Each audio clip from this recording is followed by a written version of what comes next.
Hello, आप सभी को फिर से हमारे बिजनेस स्टडी सेंटर में स्वागत है। आज की वीडियो क्लास में एक ऐसे संगठन के बारे में बात करने जा रहा है जिस पर स्कूल बोर्ड के एग्जाम से लेकर यूपीएससी तक हर एक एग्जाम पे सवाल पूछा जाता है। इसलिए वीडियो को स्किप किए बिना पूरा देखिए और हमारे चैनल को सब्सक्राइब करके अपने दोस्तों में भी शेयर कीजिए ताकि सबको पता चले ये बेसिक जानकारी।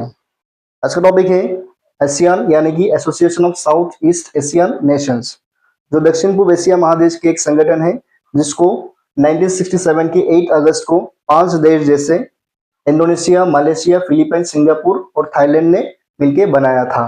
वैसे तो पहले आसियान को 5 देशों ने मिलकर ही गठन किया था, पर बाद में उसमें और भी 6 देश शामिल हुआ था।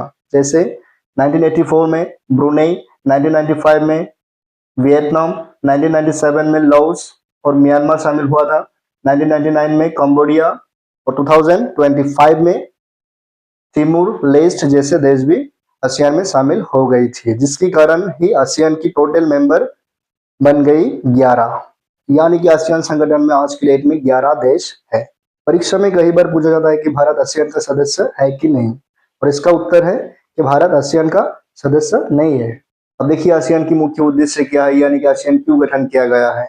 आसियान की ढेर सारे उद्देश्य है, जैसे आर्थिक विकास, यानी कि आसियान चाहता है कि आसियान की ये 11 देश आर्थिक रूप से आगे बढ़े, एक दूसरे को मदद करें, इन 11 देशों में बॉर्डर रिलेटेड कोई इश्यू ना हो, हर एक देश एक दूसरे को आर्थिक रूप से मदद करे ताकि पूरी दक्षिण पूर्व एशिया एक फ्री ट्रेड एरिया के रूप में बने, जहां दुनिया की बड़े बड़े देश आके इन्वेस्ट करें। आसियान का दूसरा उद्देश्य है रीजनल पीस, यानी कि क्षेत्रीय शांति। मतलब आसियान चाहता है कि आसियान की जो 11 देश है इन लोगों के बीच कभी युद्ध ना हो। अगर इन लोगों के बीच किसी बात को लेकर प्रॉब्लम हो रहा है तो इसको बातचीत के माध्यम से ही मिटा देना चाहता है, ताकि पूरी दक्षिण पूर्व एशिया में शांति बनी रहे। और आसियान की जो ये बातचीत करके हर एक प्रॉब्लम को मिटा देने की सिस्टम है, इसको आसियान वे के नाम से भी जाना जाता है। आसियान का तीसरा उद्देश्य है सामाजिक और सांस्कृतिक प्रगति, यानी कि आसियान चाहता है पूरी दक्षिण पूर्व एशिया सामाजिक और सांस्कृतिक क्षेत्र में आगे बढ़े, जैसे समाज से गरीबी को हटाना, समाज में उन्नत स्वास्थ्य व्यवस्था लाना, शिक्षा को आगे बढ़ाना आदि। इसके अलावा भी दक्षिण पूर्व एशिया की सांस्कृतिक क्षेत्रों को विश्व दरबार में शामिल करना भी आसियान की उद्देश्य है। आसियान का चौथा उद्देश्य है पारस्परिक सहायता, यानी कि आसियान चाहता है कि आसियान की ये 11 देश एक दूसरे को हर एक काम पे मदद करे ताकि पूरी दक्षिण पूर्व एशिया की प्रगति तेजी से आगे बढ़े। आसियान का पांचवा उद्देश्य है वैश्विक सहायता।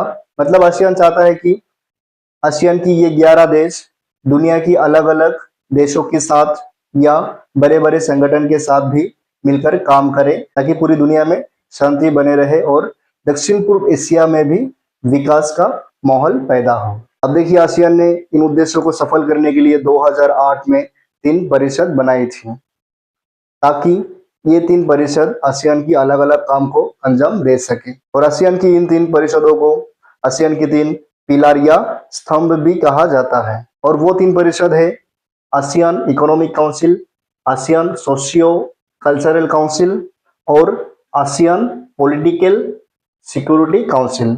अब देखिए आसियान इकोनॉमिक काउंसिल या आर्थिक परिषद का काम होता है सभी आसियान देशों को एक करके रखना, ताकि वो लोग अलग अलग ना होके एक सामूहिक मार्केट की तरह काम करे, जहां हर एक देश अपनी अपनी बनाई हुई चीजों को आसानी से बेच सके या खरीद सके। इसके अलावा भी आसियान आर्थिक परिषद आसियान देशों के बीच टैरिफ को कम करने के लिए भी काम करता है, ताकि चीजें आसानी से एक दूसरे देश में आ जा सके और लोगों को बहुत ही सस्ते में चीजें मिल सके। आसियान सोशियो कल्चरल काउंसिल का काम है आसियान देशों की लोगों की जीवन स्तर को सुधारना और उन लोगों के बीच आपसी भाईचारा को बढ़ाना। इसके लिए ये परिषद शिक्षा, पर्यावरण संरक्षण, आपसी पहचान आदि क्षेत्र में फोकस करता है, ताकि सभी आसियान देशों में मानव विकास अच्छे से हो। आसियान पॉलिटिकल सिक्योरिटी काउंसिल का काम है आसियान देशों के बीच होने वाली वॉर कंडीशन को रोकना या इन देशों के बीच होने वाली कोई भी प्रॉब्लम को बातचीत करके मिटा देना, ताकि कोई बड़ा युद्ध ना हो और आसियान की प्रोग्रेस ना रुके। और ऐसे ही करके आसियान की ये 3 स्तंभ या परिषद बहुत ही अच्छे से काम कर रहा है, जिसको देखकर दुनिया की कुछ विद्वानों को मानना है कि आसियान भविष्य में अमेरिका का विकल्प बन सकता है। यानी कि आसियान को कुछ क्षेत्र में अमेरिका का द्वितीय विकल्प भी कहा जा सकता है। आज के लिए यही तक, मिलते हैं अगले वीडियो में। जय हिंद, जय भारत।